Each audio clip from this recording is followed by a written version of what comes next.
শ্রেণী ইসলামকে অবহেলিত করা, তাদের ইউজ অ্যান্ড থ্রো মানে ব্যবহার করা, এটা করে আসছে।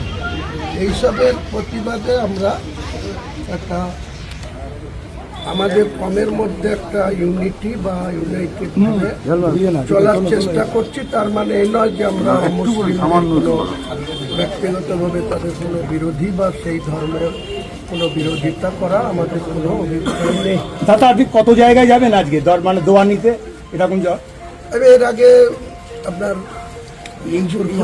গিয়েছি, তারপরে আপনার কাঁচকড়া যেটা দরবার শরীফ সেখানেও গিয়েছি প্রতাপপুরে। আজকে এখানে আসলাম, উনি অনেক আগে থেকে ছিল। আজকে আবার আমার পলিটিক্যাল প্রোগ্রাম আছে একটি বারাসাত। দাদা কংগ্রেসের নেতা আছেন, থাকবেন, আমার তাতে কিছু বলার নেই। কোনো পলিটিক্যালি কোনো কর্মসূচি নিয়ে ওনার কাছে আসিনি। ওনার সাথে আমার দীর্ঘদিনের ব্যক্তিগত সম্পর্ক রয়েছে। উনি যখন কংগ্রেসে ঢুকেছিলেন বা উনি কংগ্রেসের একটা পদাধিকারে রয়েছেন, আমাকেও তিনি আহ্বান করেছিলেন। আমি বলেছিলাম আমার পক্ষে সম্ভব না। আমি 1982 থেকে 2012 সালের 16ই নভেম্বর অবধি 30 বছর কংগ্রেস করেছি, কিন্তু আমি এই কংগ্রেসটা কোনো মতেই করবো না, করা সম্ভব না। এখানে কি কোনো প্রার্থী দেবেন? এসব নিয়ে আপনাকে না এবছর বসিরহাট সংখ্যালঘু এলাকা এখানে আপনি কি প্রার্থী দেবেন? নিশ্চয়ই প্রার্থী হবে। এটা পলিটিক্যালি কিছু বিষয় নিয়ে আজকে এখানে আসিনি। যখন পলিটিক্সের ময়দানে অবতীর্ণ হয়েছি, গোটা রাজ্যের 294টা সিট, আমরা কোন কোন দলের সঙ্গে জোট হবে আগামী দিন অপেক্ষা করুন। ম্যাক্সিমাম 10 দিন বা ফেব্রুয়ারির ফার্স্ট উইকের মধ্যে পুরো চিত্র ক্লিয়ার হয়ে যাবে। আইএসএফের সঙ্গে কি জোট হবে আপনাদের? খুন করা হয়নি, আত্মহত্যা হয়েছে।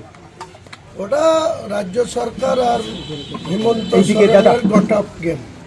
শোনেন, একটা মানুষ 10 দিন আগে তার বাড়ি থেকে তার বাচ্চা মেয়েকে রেখে সেখানে সে হকারি করতে গিয়েছে, তাকে মেরে টাঙিয়ে দিয়ে তার পুলিশ এরকম, আমাদের বাংলার পুলিশও এসব করে, মেডিকেলের সার্জেন যারা ওই মানে করে পোস্টমর্টম করে, তাদেরও এইসব নাটক আমাদের জানা আছে।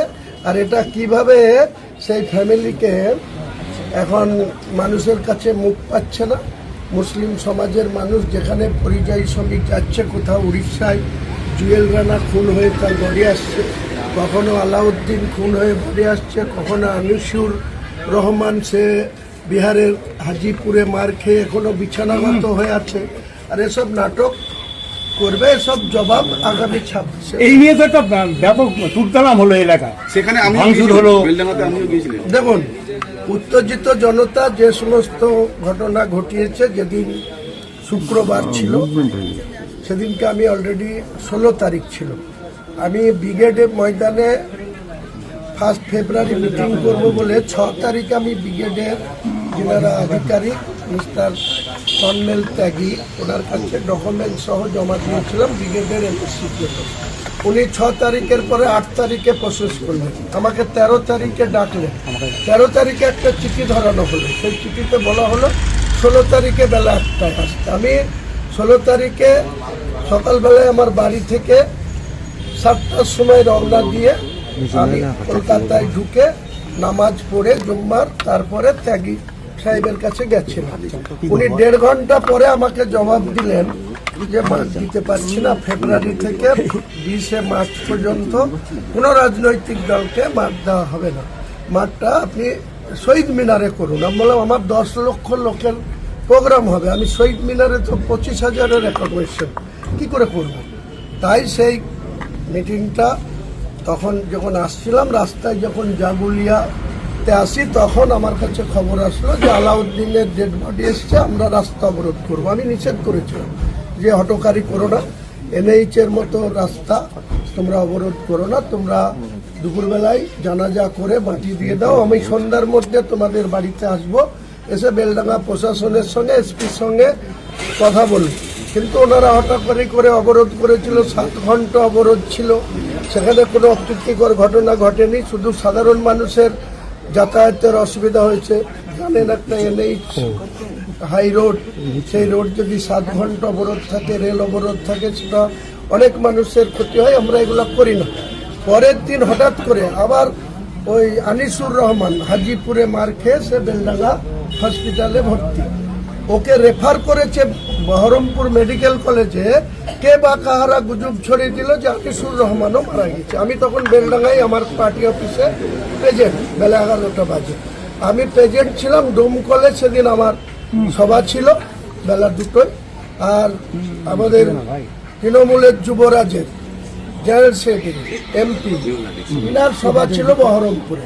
তিনি সভা করার সাহস দেখাননি, তিনি 200 মিটারের রোড শো করেছে বহরমপুর জলঙ্গি বাস স্ট্যান্ড থেকে গির্জার মোড়। আর আমি করেছি ওখানে। আমি অলরেডি বাড়ি থেকে বেরিয়ে বেলডাঙ্গায় পৌঁছেছি, তখন দেখছি আবার একটা অবরোধ শুরু হয়েছে। তাহলে আমি তো আমার 20টা গাড়ির কনভয় ছিল, সেখানে তৃণমূলের পুষ্কানিতে আমি যেহেতু ডোমকল, আমাকে ওখান থেকে 65 কিলোমিটার রাস্তা যেতে হবে, ওখানে অবরোধ করিয়ে দিল। তখন আমি নিজে গাড়ি রেখে প্রশাসন, IC, অনেক ফোর্স দাঁড়িয়ে আছে, তারা হাত গুটিয়ে দাঁড়িয়ে আছে, কোনো অবরোধ তুলতে চাইছে না। আমি নিজে নেমে তাদের মোবাইল ভাই দাদা এখন তো দেখা যাচ্ছে যে ও আত্মহত্যাই করেছে, খুন না। তাহলে কাদের চক্রান্ত এরকম ঘটনা ঘটলো বেলডাঙ্গা?